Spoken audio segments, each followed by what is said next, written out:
Hello everyone, welcome to my video.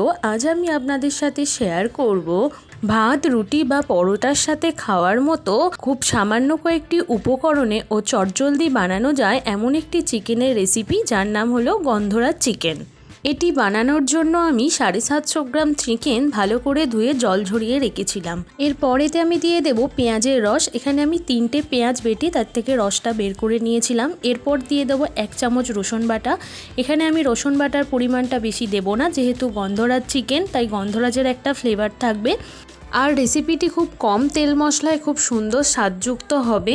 এরপর দিয়ে দেব 1 চামচ আদা বাটা ও 1 চামচ কাঁচা লঙ্কা বাটা।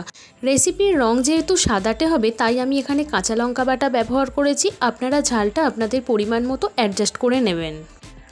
আর দিয়ে দেবো 1 চামচ গন্ধরাজ লেবুর রস ও হাফ টেবিল চামচ গোলমরিচ গুঁড়ো, স্বাদ মতো নুন ও টেস্টটাকে ব্যালেন্স করার জন্য সামান্য চিনি।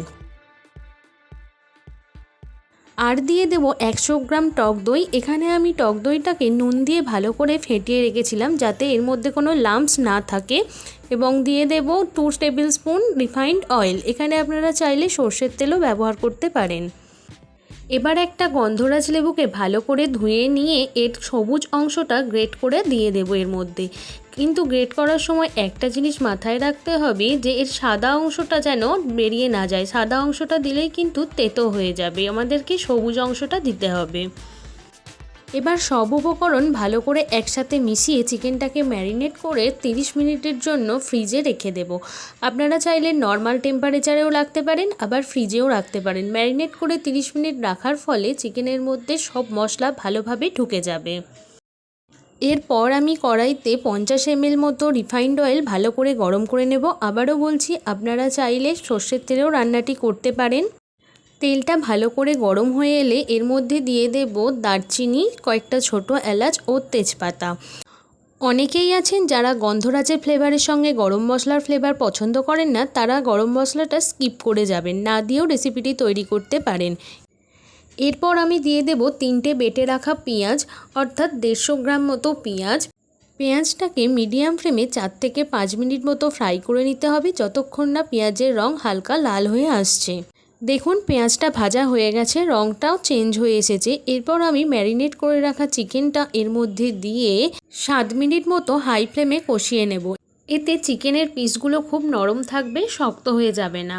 7 মিনিট হাই ফ্লেমে চিকেনটাকে কষিয়ে নেওয়ার পর আমি গ্যাসের ফ্লেম মিডিয়ামে করে ঢাকনা দিয়ে চিকেনটা যতক্ষণ না সেদ্ধ হয় ততক্ষণ পর্যন্ত রান্না করে নেব।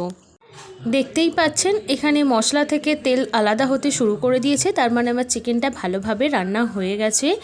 এখানে একটা কথা বলে রাখি, এই রেসিপিটি যেহেতু হালকা গ্রেভিতেই দারুণ স্বাদ লাগে তাই আমি কোনো জল অ্যাড করিনি। আপনারা চাইলে হালকা গরম জল অ্যাড করতে পারেন। এবার আমি গ্যাসের ফ্লেমটা অফ করে দেব। এরপর আমি এতে আবারও দিয়ে দেব 1 চামচ গন্ধরাজ লেবুর রস। এখানে গন্ধরাজ লেবুর রস বেশি টক হয় না, তাই রেসিপিটি টক হয়ে যাওয়ার কোনো ভয় নেই। আর দিয়ে দেব অল্প বাটার ও গন্ধরাজ লেবুর সবুজ অংশটা গ্রেট করে অল্প কিছুটা দিয়ে দেব অসাধারণ গন্ধ ও স্বাদের জন্য।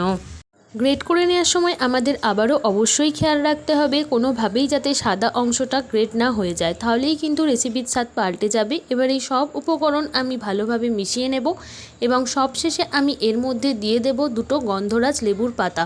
গন্ধরাজ লেবুর পাতা দেওয়াটা পুরোটাই অপশনাল, আপনাদের কাছে অ্যাভেলেবেল থাকলে দিতে পারেন, না হলে এটা স্কিপ করে যেতে পারেন। যদিও এখন বাজারে পাতা সমেতই গন্ধরাজ লেবু কিনতে পাওয়া যায়।